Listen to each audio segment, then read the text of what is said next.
going to yield to Mr. Cawthorn now from North Carolina.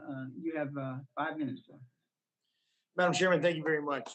My questions are going to be directed at Mr. DeCamp. And Mr. DeCamp, thank you for being on. To all my witnesses, really thank you for being on. First I want to touch on this idea of imposing the 40-hour work week on farmers. As someone who's worked on a farm in Western North Carolina when I was much younger, I realized that the hours you have to work are very, very long. And it's very difficult for these farmers, especially those who pick specialty crops, to be able to have more workers to spread around, because it takes a significant amount of training. These workers have to be trained on how to work the systems, especially if they're in a packing house or if they're on picking any specialty crops.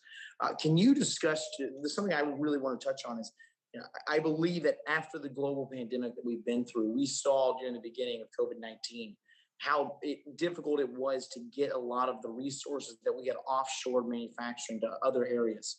If we start imposing this 40-hour work week and we bankrupt all of our farmers, we will essentially be offshoring all of our food processing and food resources to other countries. And do we not believe that this would be a terrible national security threat, Mr. DeCamp? I don't claim any expertise on national security. I think generally it would be a bad idea to bankrupt the farming industry, but what effects that might have on national security, I have no idea. I understand. Okay, so now let me ask you in regards to Title VII of the Civil Rights Act of 1964. It prohibits employment discrimination, but this only applies to employers with 15 or more employees. The Title I of the Americans with Disability Act also only applies to employers with 15 or more employees.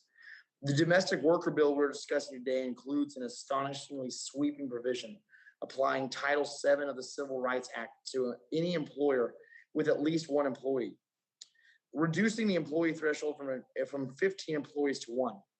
Mr. DeCamp, can you discuss the radical nature of this change and what it would mean for small businesses in the United States with respect to litigation risk and compliance costs? It would be a big change with regard to exposure. I mean, part of the reason why you don't have typically these laws applying to small businesses, at least at the federal level, is the Commerce Clause issue. It's at that level, when the businesses are that small, they're typically very local. But also there's a sense that the compliance costs for small businesses, they don't have the kind of sophistication that you typically see with larger businesses. They don't have in-house counsel, they don't have in-house HR staff.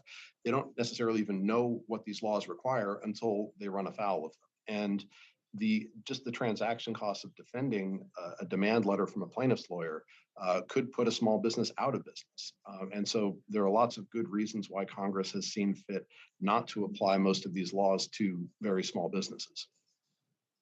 Well, thank you, Mr. DeCamp. And in closing, I would encourage any of my Democratic colleagues on this committee to please come to my district and visit a lot of the farms in my district. You will see the hours that are required to work, and it will become abundantly clear to you that if we impose a 40-hour work week on these farms, it will bankrupt our farmers who are absolutely necessary to the survival of our country. With that, I yield back, Madam Chair.